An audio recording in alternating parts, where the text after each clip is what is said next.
L'équipe, j'espère que vous allez bien. Aujourd'hui on se retrouve pour une vidéo particulière. La Coupe du Monde approche à très grands pas. L'événement numéro 1 de notre sport procure toujours une certaine hype à quelques mois ou quelques semaines de son lancement. Enfin, pas forcément pour tout le monde, c'est le côté un peu triste. J'avais envie qu'on voit ensemble l'équipe des grands absents qui ne se rendront malheureusement pas au Qatar, soit car pas qualifiés, soit blessés. En parlant de blessures, l'idée m'est en fait venue lorsque Pogba a dû quitter la tournée de la Juve aux États-Unis pour une douleur au genou. Une mauvaise nouvelle s'en est suivie et faisait état d'un forfait des terrains pour une durée de 4 à 5 mois, du moins seulement en cas d'opération. À son âge, le choix méritait le temps de la réflexion. Finalement, la pioche a pris la décision de ne pas se faire opérer afin de revenir d'ici 5 semaines et être apte pour le mondial. Alors est-ce une bonne ou une mauvaise décision? C'est difficile à dire. Car qui dit pas d'opération dit risque de rechute. De rechute, effectivement. Umtiti connaît parfaitement cette situation depuis 2018 où il a sacrifié sa carrière, entre guillemets, pour se rendre en Russie. Ensuite, le défenseur n'a jamais retrouvé son meilleur niveau. En attendant d'avoir votre réponse, les amis, je rappelle que la chaîne est sponsorisée par OneFootball, l'application numéro 1 sur tout ce qui touche le ballon rond,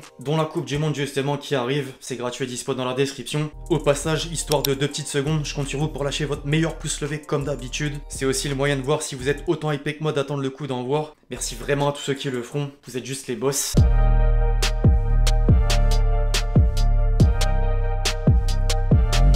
Le premier élément de notre 11 du jour sera considéré comme un symbole d'une sélection italienne qui subit échec sur échec, ou presque du moins, dans les cases Gigi Donnarumma. Il y a pas mal de contradictions quand même. À l'été 2021, l'Italie remportait l'Euro 2020. Le portier du Paris Saint-Germain se permettait même de prendre le titre de meilleur joueur de la compétition. Sauf qu'ensuite, le bonheur s'est un peu estompé, un peu beaucoup même j'ai envie de dire. Grâce à un but à la 92e minute contre toute attente, la Macédoine du Nord a empêché la Squadra Azzurra de faire le voyage au Qatar. Pour la deuxième fois consécutive, les Italiens vont manquer l'événement. Une situation assez incroyable qui concerne le prochain joueur sur la liste. J'ai nommé Bonucci. Cette défaite lors des éliminatoires est encore plus cruelle pour lui, dans le sens où il a 35 ans et a très peu voire aucune chance d'être là en 2026. Alors ce dernier n'est pas le seul dans ce cas de figure, loin de là. À 37 ans, son coéquipier de longue date, Chiellini, vient de prendre sa retraite internationale. Le football est devenu un simple plaisir depuis avec un transfert en MLS. J'aurai un tout dernier commentaire à faire sur cette nation dans la suite de cette vidéo. En attendant, pour compléter la charnière centrale, Skriniar se positionne. Le Slovaque dans les tablettes du PSG depuis un moment ne sera pas non plus de la partie. La Slovaquie n'a pas su faire mieux que de finir derrière la Croatie et la Russie dans son groupe H. Les 5 matchs nuls en sont l'une des principales causes concrètement. Passons sur les côtés et d'abord à gauche, David Alaba. Il y a 4 ans, son nom ressortait déjà parmi les grands absents. L'Autriche a cette fois perdu contre le Pays de Galles en demi-finale des barrages. Gareth Bale et ses coéquipiers ont ensuite battu l'Ukraine pour valider leur billet. D'ailleurs, je comprendrai jamais comment est-ce qu'il a pu être un aussi gros flop au Real Madrid pour en parallèle être aussi décisif avec sa sélection.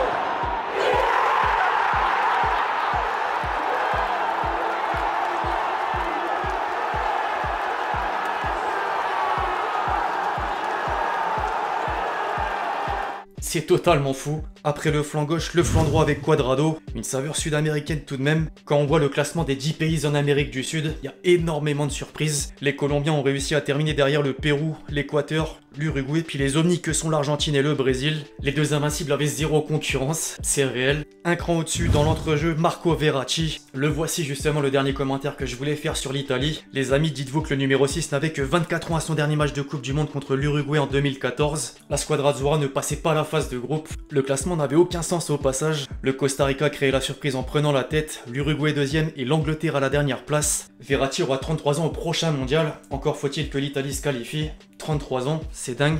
À ses côtés, on retrouve le premier joueur du continent africain, Franck Kessié. La Côte d'Ivoire va manquer sa deuxième Coupe du Monde de suite après 3 participations consécutives, en 2006, 2010 puis 2014. Un certain Didier Drogba doit certainement avoir des regrets en tant que spectateur. Les éléphants sont malheureusement pas parvenus à arracher un match nul face au Cameroun pour aller au barrage. Les lions indomptables qui ont ensuite barré la route à l'Algérie en remportant la confrontation retour 2-1 pour faire la transition parfaite avec le prochain joueur, le DZ de Manchester City, Riyad Mahrez. Quel gros manque encore une fois. La fédération algérienne a essayé tant bien que mal d'initier un recours dans l'optique de rejouer la rencontre, jugeant notamment l'arbitrage de scandaleux pour reprendre les termes. Des supporters se sont rendus en nombre devant le siège pour protester à leur tour. C'est scandaleux! Le Cameroun, vous méritez pas d'y aller! Keneni, l'instance a rejeté la demande. Ces images de Belmadi pour ne citer qu'elles resteront.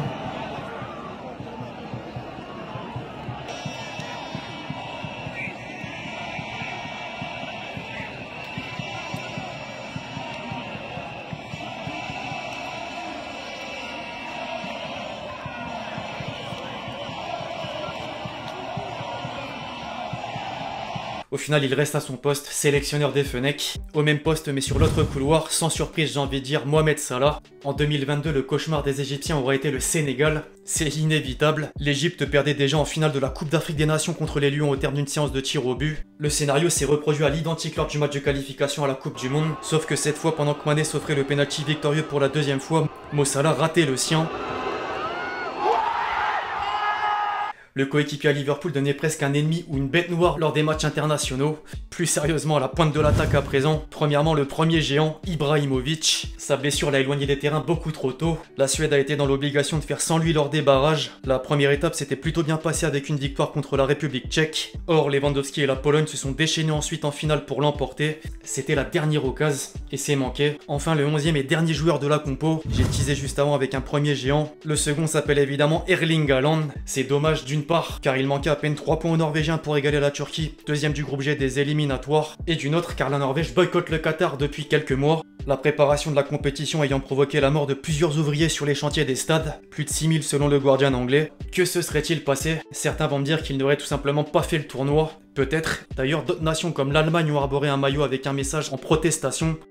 Affaire à suivre. Alors, outre cette équipe finale qui est composée de joueurs ne s'étant pas qualifiés, il y a des inconnus qui vont intervenir dans les prochaines semaines. Je fais référence aux blessures ou aux joueurs non sélectionnés. Et j'en ai pas fini avec quelques remplaçants notables. Je vais les citer. Au rayon des Sud-Américains avec Sanchez, Vidal, Rames Rodriguez, Luis Diaz ou encore Radamel Falcao. Les Colombiens se comptent en nombre. Les Africains avec Sébastien Haller, Aurier, Osimhen, Ndidi ou encore Aubameyang. Pas des moindres. Puis les Européens avec Jorginho, Sabitzer, Odegaard, Oblak, un grand portier absent, Robertson, Zinchenko, Savic ou encore Pjanic. Il y avait trop de hic de leur équipe. Moi, trop de hic. Modric, Rakitic, Mandzukic. Bref, l'équipe c'est tout pour cette vidéo où je composais le 11 des grands absents pour la Coupe du Monde 2022. J'espère que vous l'avez kiffé, je compte sur vous si c'est le cas pour lâcher votre meilleur pouce levé. Dites-moi dans les commentaires quel autre joueur je n'ai pas inclus dans la liste. Il y en a certainement. D'ici là on se retrouve très vite sur la chaîne pour de nouvelles vidéos. C'était Lexi. Ciao ciao.